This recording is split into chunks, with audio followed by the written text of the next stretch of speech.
llega, el terreno estaba abonado para el reparto. Las 220.000 hectáreas de riego pertenecían a un grupo no muy numeroso de grandes y medianos latifundistas, entre ellos algunos generales revolucionarios. El reparto duró 6 semanas. Cárdenas no se baja de su tren olivo, de donde suben y bajan campesinos, mientras los patrones se jalan los cabellos. La entrega tuvo muchos instantes emotivos. En el aniversario de la Revolución, un exvillista le entrega su carabina 30-30 a cambio de un arado de hierro. Cárdenas se emociona profundamente. Pero uno de los problemas que se derivaron de la premura con que se hizo el reparto fue la distribución de tierras. Como la ley daba al afectado el derecho de elegir 150 hectáreas, los hacendados se quedaron con las tierras más fértiles cercanas a los canales de riego, el núcleo administrativo de la hacienda, los almacenes y bombas de agua. La que siguió en turno fue Yucatán. El Enequén había dejado prácticamente de estar en uso, la demanda del Enequén ya era muy poca. Y entonces las plantaciones y las instalaciones de estas haciendas ya eran poco productivas. Pero seguían en manos de la casta divina y esta no estaba dispuesta a dejarlas ir sin pelea, ¿no?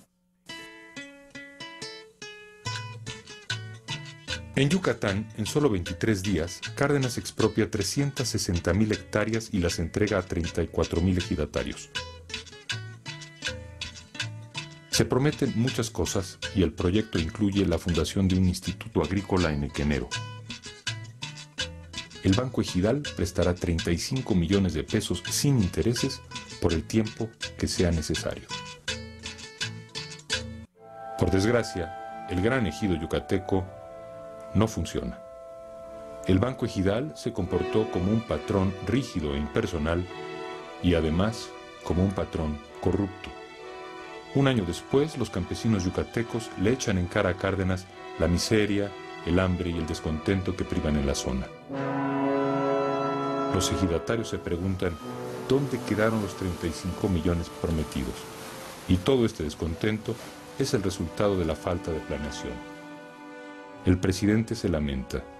¿Qué nos ha pedido Yucatán que no le hayamos dado? Otras fueron las circunstancias en 2 haciendas de su natal Michoacán.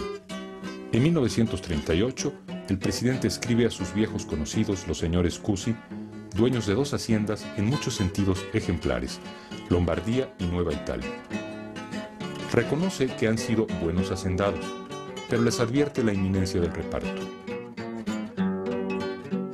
En noviembre, los campesinos reciben las haciendas completas, tierra, edificios, maquinaria, ganado. Esta vez no se podía fallar, era la hacienda sin hacendado. En pocos experimentos puso Cárdenas mayor fe personal. Sin embargo, tampoco en Nueva Italia las cosas funcionan. En el momento del reparto, los campos estaban sembrados, los buenos resultados y el poco esfuerzo engañan a los campesinos beneficiados. Los créditos que no se pagan crecen en forma vertical y aparece, claro, la corrupción en las sociedades de crédito y en el Banco Ejidal. Ahora, aunque desde el punto de vista de la justicia social, este reparto pudiera ser visto como positivo, la verdad hay que reconocer que desde el punto de vista económico, sin eufemismos, esto fue un fracaso rotundo, ¿no? En cambio, en términos políticos, la reforma agraria había tenido mucho éxito. La clase hacendada desapareció del mapa y el Estado resultó fortalecido. Habían desaparecido el amo y el patrón, pero los sustituía una inmensa red burocrática que iba desde el comisario ejidal hasta las oficinas del departamento agrario. El campesino no es el dueño de la tierra, es el Estado quien eventualmente se convertirá no solo en el dueño, sino en el rector de las decisiones políticas de los ejidatarios. Además, se abrió el camino para que en el futuro los campesinos fueran utilizados, tristemente, como ganado político. Los 350.000 agremiados a la recién creada CTM tienen cuando menos 2 décadas de fogueo en la lucha sindical. El beneficio inmediato que los obreros obtienen de su vínculo con el Estado cardenista es una nueva relación de fuerzas con la clase patronal. El gobierno se convierte en el árbitro y regulador de la sociedad. El espíritu corporativo ejercerá desde entonces el control sobre las organizaciones de trabajadores. La CTM entonces tuvo 2 grupos, uno que se consideraba fiel observante del marxismo y otros que pues no sabían de eso, como Fidel Velázquez, algo así, entonces que les decían los lobitos. Esta confrontación se prolongó durante los siguientes sexenios. Lombardo Toledano, partidario del marxismo y quien pasaba mucho tiempo fuera del país, fue desplazado años después y se impusieron los grupos encabezados por Fidel Velázquez, quien se convirtió con los años en un baluarte del sistema político mexicano.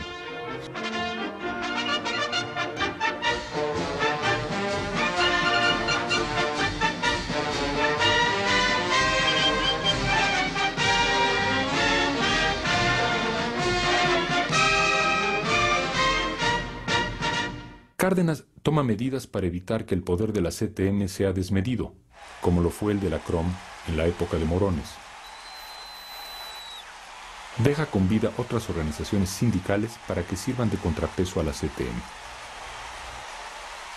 La CROM fue una gran organización del año 18 al 29,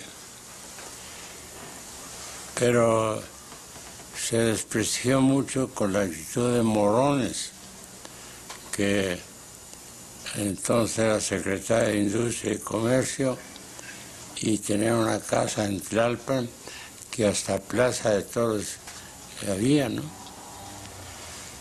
Y pues la CTM ha logrado perdurar porque ha tomado muy en cuenta esa experiencia para no hacer lo mismo.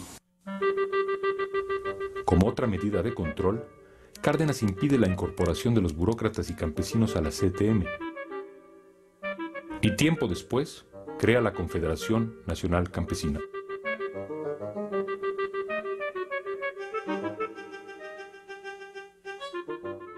Esto era muy curioso porque por un lado parecía que surgía un nuevo actor político a nivel nacional, que era el movimiento obrero, estructurado, vinculado ya al proyecto modernizador, industrializador, etc.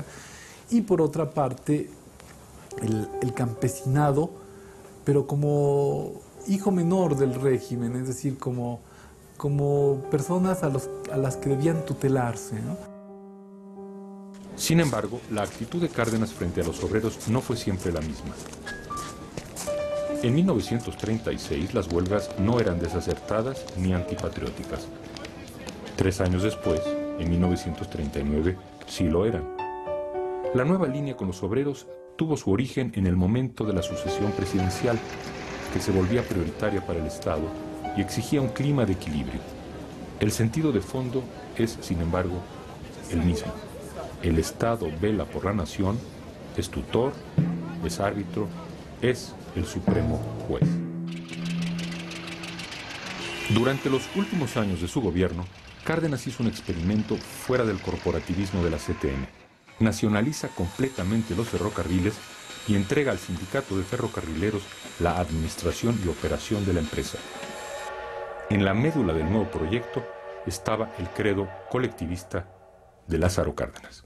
Era un desastre económico, social. Primero, durante la administración obrera hubo más de 480 accidentes, algunos muy sangrientos como el de las Asuntas. Ni siquiera los trabajadores tuvieron alguna mejoría durante la administración obrera, al revés. Nunca hubo un aumento de salarios. Jamás vimos durante la administración obrera que se aumentaron los salarios. No, pues ya lo que queremos es que no los bajaran. Ante el fracaso de su efímero experimento con los ferrocarrileros, Cárdenas concluye que el